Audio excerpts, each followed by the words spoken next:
ತಪ್ಪಿದ್ರೆ ಆಯ್ತು, ಯಾರು ತಪ್ಪು ಮಾಡಿದ್ದು? 1 ವರ್ಷ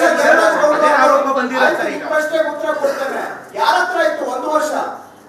ಎಲ್ಲಿಂದ ಲೀಕ್ ಆಯ್ತು? ಯಾರ ಹತ್ರ ಇತ್ತು 1 ವರ್ಷ?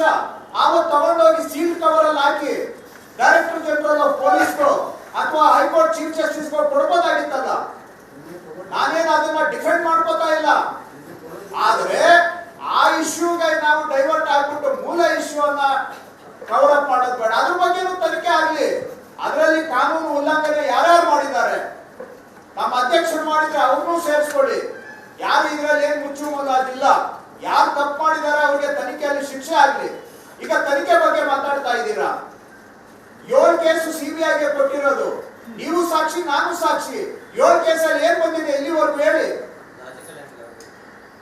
ಉತ್ತರ ಕನ್ನಡದ ಒಂದು ಕೊಟ್ಟಿದೀವಿ ಕ್ಲೀನ್ ಚಿಟ್, ಗಣಪತಿದು ಕೊಟ್ಟಿದೀವಿ ಕ್ಲೀನ್ ಚಿಟ್, ಸೌಹಾರ್ದ ಕೋಆಪರೇಟಿವ್ ಬ್ಯಾಂಕ್ ಅದು ಕೊಟ್ಟಿದೀವಿ, ಕೊನೆ ಇಲ್ಲ. ಡಿ.ಕೆ. ರವಿದು ಏನ್ ಬಂತು? ಇವತ್ತು ನಾವು ಹಾಕಿರುವಂತ SIT ಪೊಲೀಸ್ ಆಫೀಸರ್ ಇಡೀ ರಾಜ್ಯದಲ್ಲಿ ಒಬ್ಬ ಒಳ್ಳೆ ಆಫೀಸರ್ ಅನ್ನುವಂತ ಕ್ರೆಡಿಬಿಲಿಟಿ ಇರುವಂತ ಆಫೀಸರ್ ಹಾಕಿದ್ದೇವೆ. ನಾನು ಪರ್ಫೆಕ್ಟ್ ಅಂತ ನಾನು ಹೇಳ್ತಾ ಇಲ್ಲ. ತಪ್ಪು ಮಾಡಿದ್ರೆ ನೀವು ಹೆಚ್ಚೆಚ್ಚಿಗೆ ಪ್ರಶ್ನೆ ಮಾಡಿ, ನೀವು ನಮ್ಮನ್ನ ಸರಿಗಾರಿಗೆ ತಗೊಂಡ್ ಬನ್ನಿ. ಅದನ್ನ ಬಿಟ್ಬಿಟ್ಟು ಇಶ್ಯೂನೇ ಡೈವರ್ಟ್ ಆಗಬಾರ್ದು ಅನ್ನೋದು ಇಶ್ಯೂನ ಪೊಲಿಟಿಸೈಸ್ ಮಾಡ್ತಾ ಇರೋದು ಯಾರು ಮತ್ತು ಡೈವರ್ಟ್ ಮಾಡ್ತಾರೆ ಯಾರು? ಇಬ್ಬರು ಸಹ ಕೌಂಟರ್ ಕೊಡ್ತಾ ಇರೋದು. ಇಶ್ಯೂನ ಡೈವರ್ಟ್ ಮಾಡ್ತಾ ಇರೋದು ಮಾಧ್ಯಮಗಳನ್ನ ಡೈವರ್ಟ್ ಮಾಡ್ತಾ ಇರೋದು, ರಾಜಕೀಯ ಲಾಭಕ್ಕೋಸ್ಕರ ಡೈವರ್ಟ್ ಮಾಡ್ತಾರೆ ಯಾರು ಅಂತ ತಮಗೂ ಗೊತ್ತಿದೆ. ಹೇಳಿ, ಯಾರು ಡೈವರ್ಟ್ ಮಾಡ್ತಾ ಇದ್ದಾರೋ? ನೀವು ಮಾಡೋದು ಬೇಡ, ನಾನು ಮಾಡೋದು ಬೇಡ. ಮಾಡ್ತಿರೋದು ಆಯ್ತು, ಕೇವಲ JDS ನಾನೇ ಮಾಡ್ತಾ ಇದ್ದೀನಿ ಅಂತ ಇಟ್ಕೊಳ್ಳಿ, ನಾನೇ ಮಾಡ್ತಾ ಇದ್ದೀನಿ ಅಂತಾನು ಇಟ್ಕೊಳ್ಳಿ. ನಾನ್ ಮಾಡಿದ್ರು ತಪ್ಪೆ, ನನ್ನ ವೈಯಕ್ತಿಕ ಅಭಿಪ್ರಾಯ. ನಡಿ ಈಗ ಶುರು ಮಾಡೋಣ. ಕೇಸರಿಯಿಂದ ಮನೋಲ್ಲಾಸ ಮನಸ್ಸು ಮತ್ತೇರಿ ಕುಣಿದಾಡಿದೆ ನೋಡು, ಮನಸ್ಸು ಮತ್ತೇರಿ ಕುಣಿದಾಡಿದೆ ನೋಡು. ಕ್ಷಣ ಕ್ಷಣವೂ ಆಚರಿಸಿ ಕೇಸರಿ ಹಬ್ಬ. ವಿಮಲ್ ಬಾಯಲ್ಲಿ ಹೇಳಿ ಕೇಸರಿ. ಯಾರೇ ಡೈವರ್ಟ್ ಮಾಡಿದ್ರು ತಪ್ಪೆ. ಪಾರ್ಟಿ, ಪಕ್ಷ, ಜಾತಿ, ಸಂಬಂಧ ಎಲ್ಲವೂ ಒಂದು ಲಿಮಿಟ್ ವರೆಗೆ. ನಾನೇನು 24 ಕ್ಯಾರೆಟ್ ಗೋಲ್ಡ್ ಅಲ್ಲ, ನಾನು ಸ್ಫಟಿಕನೂ ಅಲ್ಲ, ನಾನು ಅಪರಂಜಿನೂ ಅಲ್ಲ. ಎಲ್ಲಾರ ಮನೆ ದೋಸೆ ತೂತು. ಆದ್ರೆ ಕೆಲವು ಸಂದರ್ಭದಲ್ಲಿ ಒಂದು ಗೆರೆಗಿಚ್ಚಿ ನಿಂತ್ಕೋಬೇಕಾಗತ್ತೆ. ಇವತ್ತು ನಡೀತಾ ಇರೋ ಈ ಡೈವರ್ಷನ್ ಟ್ಯಾಕ್ಟಿಕ್ ನಿಜವಾದ ಅಪರಾಧಿಗಳನ್ನ ಅವ್ರ ಮೇಲೆ ಏನ್ ಅಯ್ಯೋ ಪಾಪ ಅಂತ. ಯಾರು ಕಿಡ್ನಾಪ್ ಮಾಡೋದು ಅಯ್ಯೋ ಪಾಪನ? 62 ವಯಸ್ಸು ಮಹಿಳೆಯನ್ನ ತಗೊಂಡೋಗಿ ಎಲ್ಲೋ ಇಡೋದು ಅಯ್ಯೋ ಪಾಪನ? ಕುಮಾರಸ್ವಾಮಿ 100 ಜನ ಮಹಿಳೆಯರ ಮಾನಭಂಗ ಮಾಡೋದು ಅಯ್ಯೋ ಪಾಪನ? ಈಗ ಕುಮಾರಸ್ವಾಮಿ ಅಂತ ದೇವರಾಜೇಗೌಡ ಇಬ್ಬರನ್ನು ಆಣೆ ಪ್ರಮಾಣ ಮಾಡಿ ಅಂತ ಹೇಳಿದ್ರಿ. ರಾಜಕೀಯ ಲಾಭ ಪಡೆಯುವಂತ ಮತ್ತು ಪಡೆದಿರುವಂತ ಎಲ್ಲರೂ ಹೋಗಿ ಆಣೆ ಪ್ರಮಾಣ ಮಾಡಿ, ಕೇವಲ ಅವರಿಬ್ಬರನ್ನ ಯಾಕೆ ನೀವು ಹೇಳ್ತೀರಾ? ಇದರಲ್ಲಿ ಕಾಂಗ್ರೆಸ್ ಅವರು ಅವ್ರ ಮೇಲೂ ಆರೋಪ ಬರ್ತಾ ಇದೆ. ನೀವು ಹೋಗಿ ಪ್ರಮಾಣ ಮಾಡಿ. ನೋಡಿ, ಅವರಿಬ್ರು ಮಾತ್ರ ಭೇಟಿ ಮಾಡಿರೋದು, ಅವರಿಬ್ರು ಭೇಟಿ ಮಾಡಿರೋದು ಏನಾಯ್ತು ಅನ್ನೋದು ನಿಮಗೂ ಗೊತ್ತಿದೆ. ನಿಮ್ಗೇನ್ ಗೊತ್ತಿಲ್ಲ ಏನಿಲ್ಲ. ಆದ್ರೆ ಎಲ್ಲಾರು ಗೊತ್ತಿದ್ದಂಗೆ ನಾವು ಜಾಣರಾಗೋದು ಬೇಡ.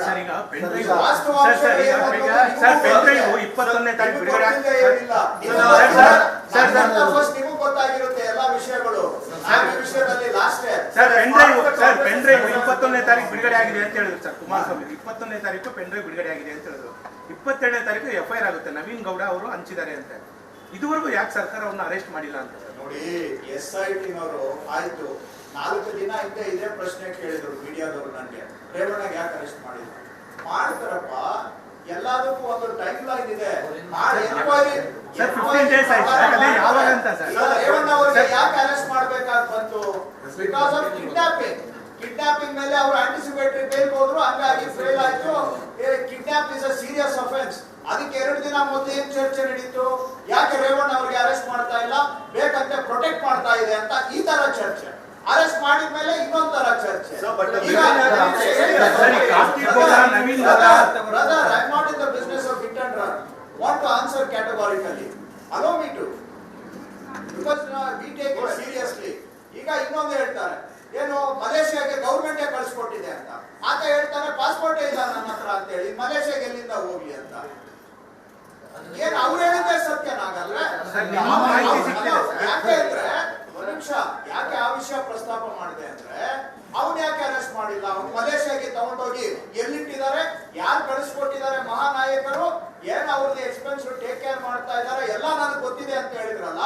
ಅವನು ಇಲ್ಲೇ ಇದ್ದಾನೆ ಬೆಂಗಳೂರಲ್ಲೇ ಅಂತ ಗೊತ್ತಾಯ್ತು ನನ್ಗೂ ಕೂಡ. ನಾನು ಅವ್ರು ಹೇಳಿದ್ ಕೇಳ್ಬಿಟ್ಟು ಅವನೆಲ್ಲ ಮಲೇಷ್ಯಾಗ ಹೋಗಿದ್ದಾನೆ ಅಂತ ನಾನು ಅನ್ಕೊಂಡ್ಬಿಡ್ಬೇಕು. ಯಾಕಂದ್ರೆ ನೀವು ನಮ್ಮನ್ನ ಆ ತರ ನಂಬಿಸಿದ್ರಿ. ಯಾಕೆ ಅರೆಸ್ಟ್ ಮಾಡಿಲ್ಲ ಅಂತ ಪಾಸ್ಪೋರ್ಟ್ ಇಲ್ಲ ಅಂತ ಸರ್, ಬೆಂಗಳೂರಲ್ಲಿ ಇದ್ರೆ ಯಾಕೆ ಅರೆಸ್ಟ್ ಮಾಡ್ತಾ ಇಲ್ಲ ಅನ್ನೋದೇ ಪ್ರಶ್ನೆ ಸರ್. ತಮಾಷೆಗೆ ಹೇಳ್ದೆ. ಹಾಗಾಗಿ ಅವ್ರನ್ನ ಯಾಕೆ ಅರೆಸ್ಟ್ ಮಾಡಿಲ್ಲ ಅಂತ ನೀವು ಕೇಳಿದ್ರಿ. ಯಾಕೆ ನೋಟಿಸ್ ಅದನ್ನ ಕೊಟ್ಟಿಲ್ಲ ಯಾಕೆ ಅರೆಸ್ಟ್ ಮಾಡಿಲ್ಲ ಅಂತ. ಎಲ್ಲರಿಗಿಂತ ಮೊದಲು ಬಂದು ಅವನೇ ಸ್ಟೇಟ್ಮೆಂಟ್ ಕೊಟ್ಟಿದ್ದಾನೆ. ನಾಳೆ ಅವಶ್ಯಕತೆ ಬಂದ್ರೆ ಅವನು ಅರೆಸ್ಟ್ ಮಾಡ್ತಾರೆ.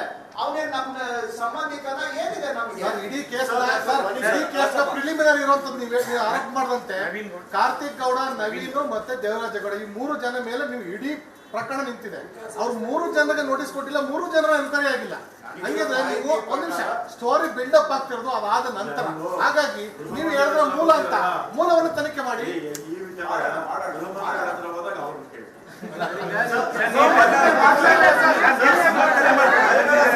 You should admit that as far as this crime as heinous it is, while the women have been affected largely, circulation of these videos have affected these women equally. How much focus is the government giving on ensuring that further circulation of these videos don't happen and the people who usually circulated it, come under the lens? See, I welcome this question. Government is equally concerned about circulation of these video and photo material, because the more such material gets circulated, the honor of victims gets further violated. Government is very much against adding insult to the injury suffered by these women. So SIT has passed a clear order that any further circulation of these material will be an offence and cases will be booked against them. Government is very serious. While they are pursuing the investigation of the main crime, the SIT is also looking into further to prevent the further circulation of these material. So we are very serious about it. Government has passed on this message to SIT. SIT has already come on record that further circulation will be seen very seriously and cases will be booked against people who are further circulating this material.